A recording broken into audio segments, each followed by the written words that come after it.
Welcome to Get Your Mind Right, your regular dose of insights and motivation for merchant service sales, digital marketing, and personal growth. Good morning. John Johnson here with Get Your Mind Right. And you are at the world's only podcast for payment technology and digital marketing professionals.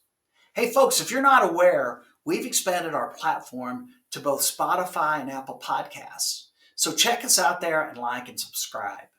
The other thing I want to mention today is a big thank you to my audience. We're growing our viewership and listenership all the time, and that's due to your word of mouth. I appreciate that very much.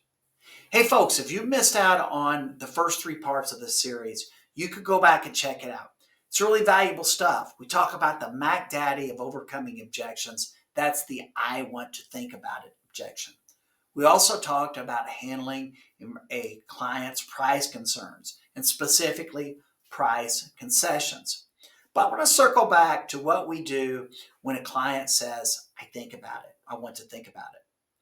And if you remember back, we give them two options. We say, Mr. Client, when I get this far in the process and someone says, I want to think about it, generally it means I didn't explain something accurately or fully.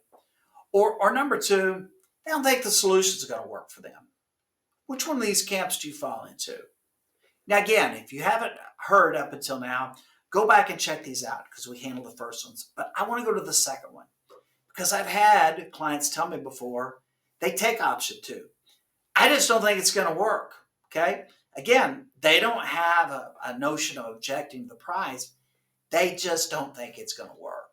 Okay. Now, my job at this point is to understand what that means. What does he think will not work? Well, how do I find out? Once again, I've got to ask relevant and pertinent questions. So let's go back. We talked about digital marketing the other day. Let's go back to buyer's choice or cash discount. Okay. And when I ask that merchant, why don't they think it will work?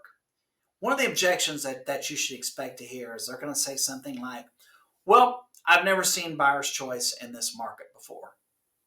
Okay? It's a legitimate concern, right? You're asking me why I don't want to do it. I don't think it'll work. Why? I've never seen it work before. Perfectly reasonable and logical.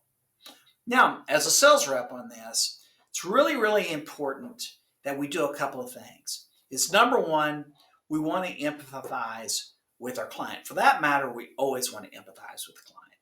Okay? We want to let them know that we didn't just hear their concerns, but we're also listening to their concern or we're processing it. The first thing I want to do is I don't want to alienate someone. I mean, think about you. Have you ever been in training before and you have a question, but you're afraid of raising your hand because you don't want to appear to be silly? Okay? I think we've all been there before, all right? It's the same thing with clients, okay? Here you are. You're a highly trained, slicky professional in there. You're talking fast. You're giving a lot of information. You're showing them some things that's going to fundamentally change maybe how they do business there, okay? It can be a little overwhelming to a merchant. So the first thing I got to do when they say, I've never seen this work before, when merchant says that, what you should hear is they need more convincing. So how do I do that? Well, first thing is I'm going to empathize it. And this is really easy. And this is one you can use in mostly any context whatsoever. Is I'm going to look at them and I'm going to take that nervousness. That kid who's afraid to raise his hand in class because he doesn't want to appear to be silly, or your client doesn't want to appear to ask you a stupid question. I want to take all the air out of that. And I'm going to look at the client, I'm going to go, you know what? I hear that a lot from folks. Okay? That's what I've done now. Taking all the air out of this argument and taking all the negative energy out of the room.